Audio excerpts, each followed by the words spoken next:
Hey, all you space cats. Welcome to the Black Hole Podcast, Season 8, Episode 1. I'm your host, Mitch Miller, the most neutral human being on the planet, the most transparent candidate on any ballot, also a free market entrepreneur, among other things. And let's just get right into it. I want to challenge the FBI to a non lethal duel, right?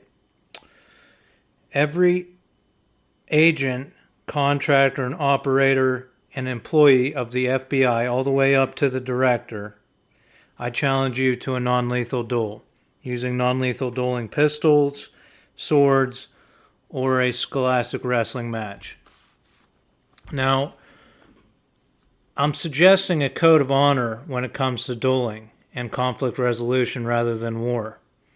And when it comes to mechanical weapons such as swords, which are a lever, and dueling pistols, I believe we should match equal experience level with equal experience level right down to the hour if possible. I have very little training on pistols and no training on swords, so I think we should revert to a scholastic wrestling match. My terms are, if I win the duel, you must use your influence and resources to make the Federal Bureau of Investigation, the FBI, all female. Every employee, contractor, operator, and agent must be female in the FBI. Come on, you have 5 spy agencies at least in the United States. What's it going to hurt if one investigative bureau is all female? So those are my terms. You can name your terms if you want. And ideally, we come to agreement on terms and we don't even have to duel, right?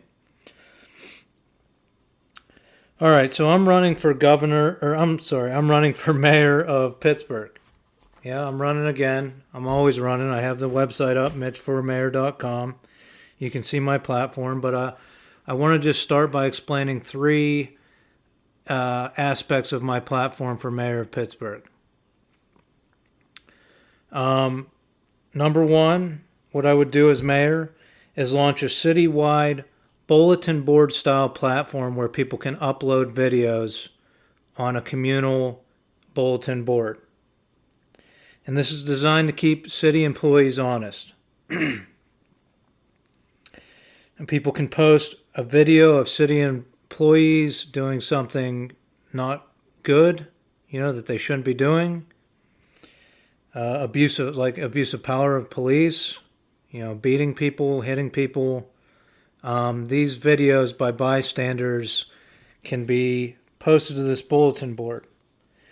And so if somebody experiences this abuse, instead of a lawyer having to scour social media to try to find video evidence or acquire the body cam footage, which can be, hard to do, this will make it easy to get a hold of some of the evidence they need to seek damages against the city for abuse of power, things like that.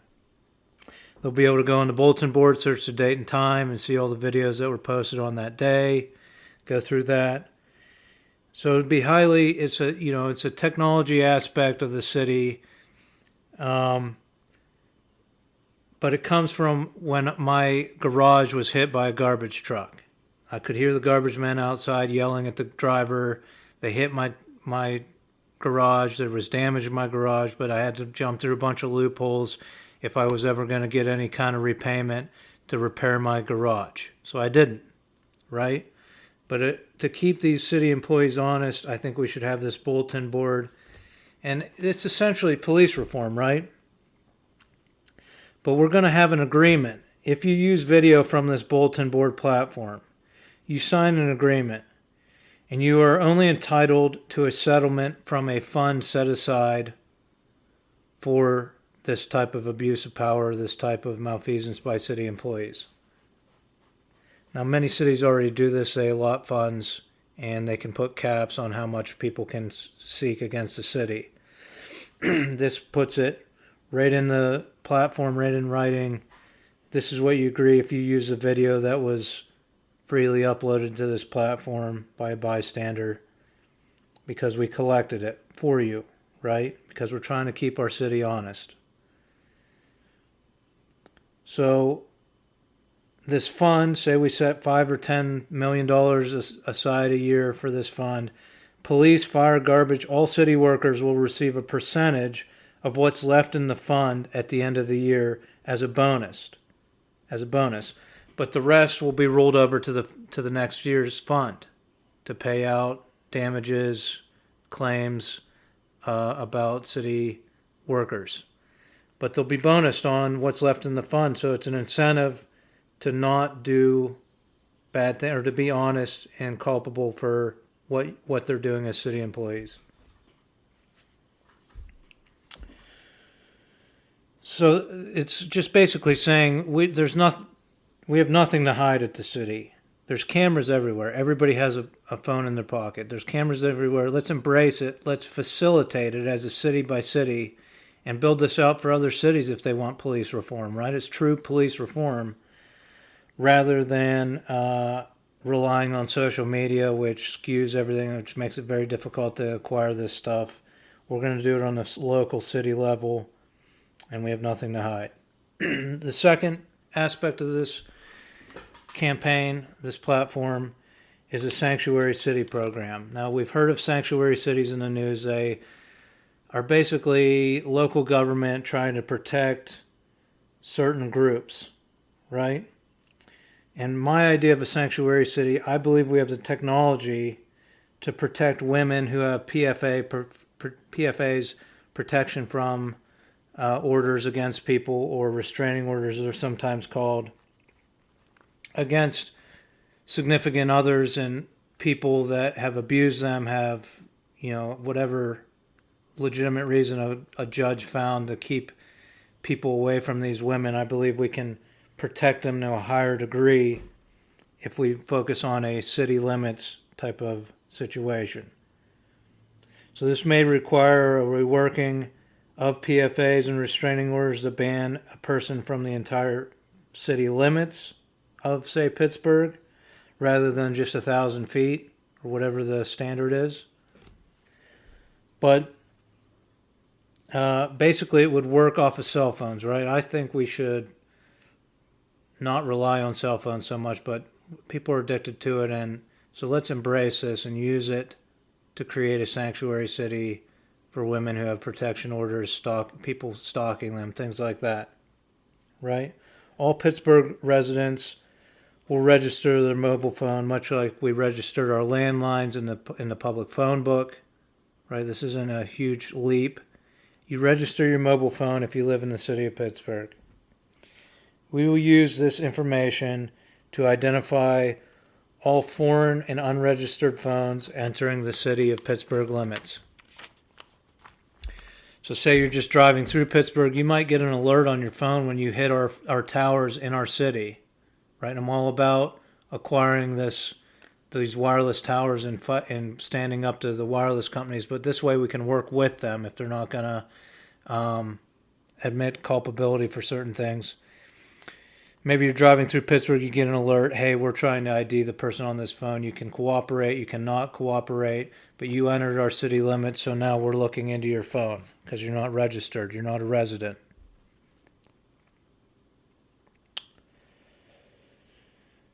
We work to find the users of unregistered phones and run them. When we find the IDs of these people using apps, people already give away all their privacy on their phones to apps and things like that. So we'll work with these app companies, we'll work with the technology companies, and we will run these people against a database of all the people with restraining orders against them, possibly in the nation, right? If we have women moving to Pittsburgh to participate in this. Then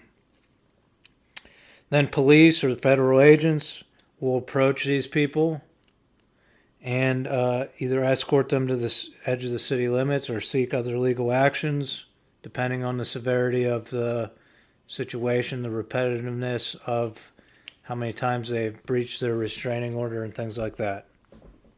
So that's number 2, a sanctuary city program designed to help women who have restraining orders, who have stalkers, things like that. That's my idea of a sanctuary city.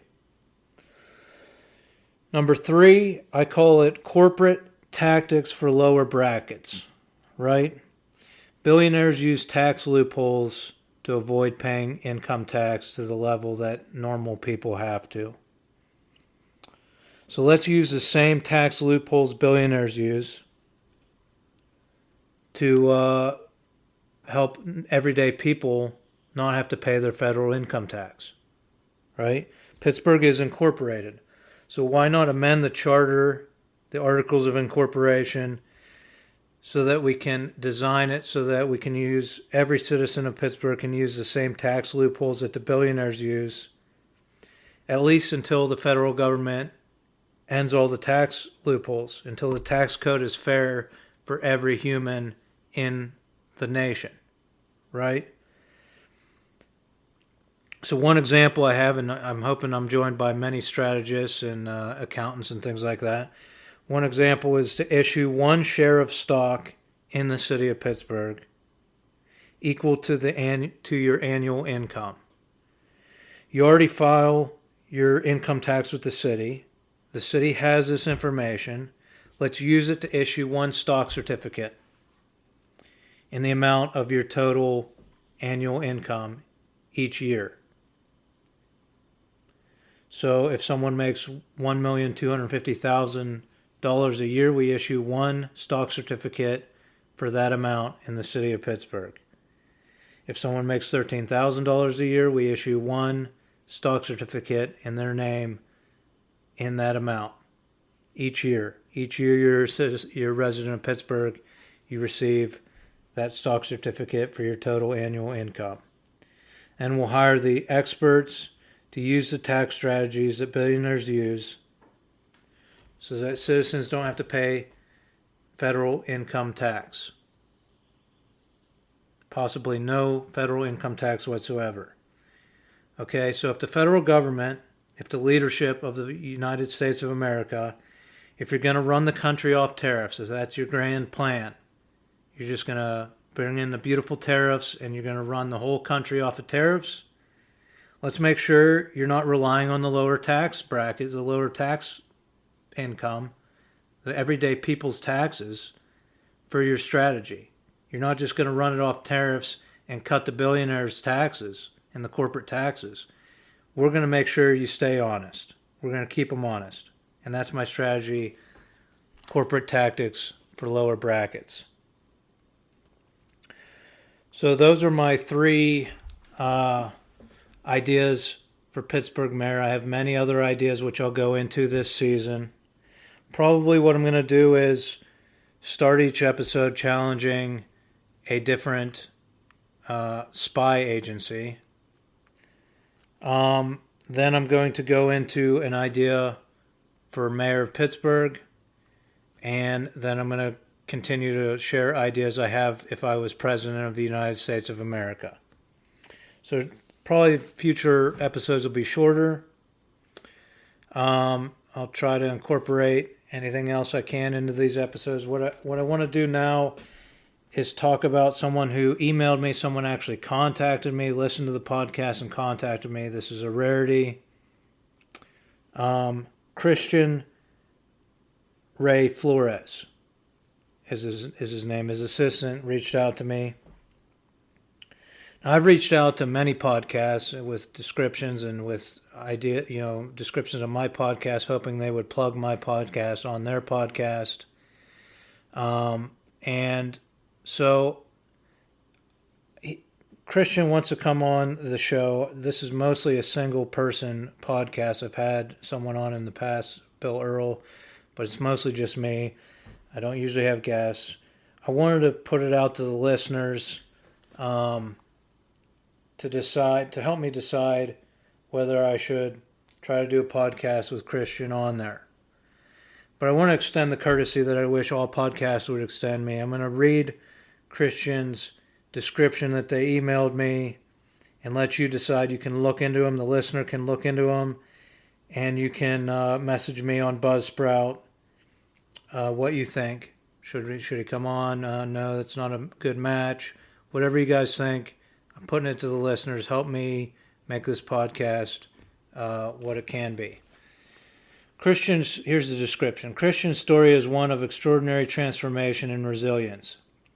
As a child refugee in Chile, Raised in Africa, he became a top pop star in Russia with his hit Our Generation, serving as an anthem in President Boris Yeltsin's campaign against the communists.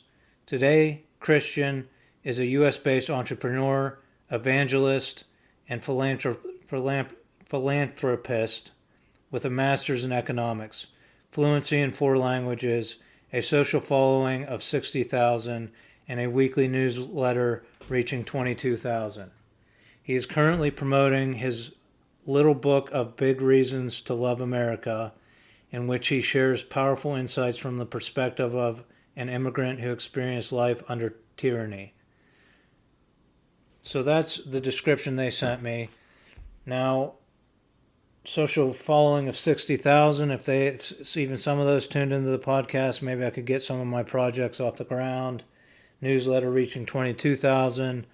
If some of them paid attention to some of my programs and policies and ideas, maybe we could make this world a better place. So that's where I'm at from my standpoint of leaning towards trying to have people like this on. I haven't read his book. It's not available on the app that I use on my phone to read books, but it is available, I believe, through Amazon. So if you want to read his book, look into his book. Eventually, I'll probably try to read it. And if you want to look into Christian, let me know what you think. And thanks for tuning in. Join me next time. And until next time, I wish you peace, prosperity, and homeostasis.